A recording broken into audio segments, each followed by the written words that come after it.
Enfin, j'ai allaité la première 2 ans et demi, j'ai plus envie qu'on me dise maintenant ce qui est bon pour mon bébé, quoi. Un petit tour de parole pour libérer ses émotions, puis un temps de relaxation bien mérité.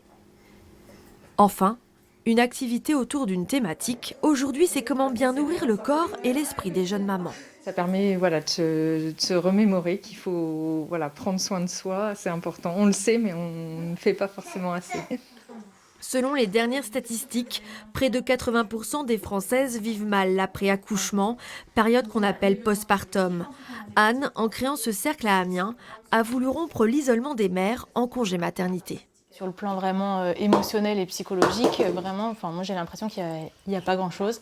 Et du coup, c'était vraiment ce soutien-là que je voulais apporter aux jeunes mamans. Pour vivre le mieux possible les premiers mois avec bébé, c'est bien aussi de se préparer à toutes les éventualités dès la grossesse. Et si le futur papa est impliqué, c'est encore mieux.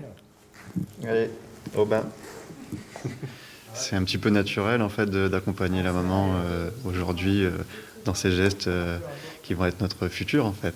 Je voudrais montrer l'exemple effectivement. En France, 70% des mamans estiment prendre en charge davantage les tâches domestiques que leurs conjoints. L'arrivée d'un bébé n'y change rien, selon une enquête Ipsos.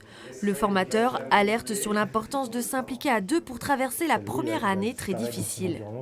À l'issue de cet atelier sur la réalité, puisqu'on parle de 25%, jusqu'à 25% des couples qui se séparent à l'issue de la première année, donc il y a vraiment une réalité à entendre. On est sur le métier le plus difficile au monde, moi j'en suis convaincu, donc plus on est investi, plus on est informé, mieux ça marche. Premier geste, éducation positive, allaitement. Ces ateliers encore peu connus permettent de démêler le vrai du faux pour accueillir bébé plus sereinement. Des fois on n'ose pas, mais il faut quand même essayer de franchir le pas. Et puis souvent c'est bénéfique pour tout le monde et puis les petits aussi.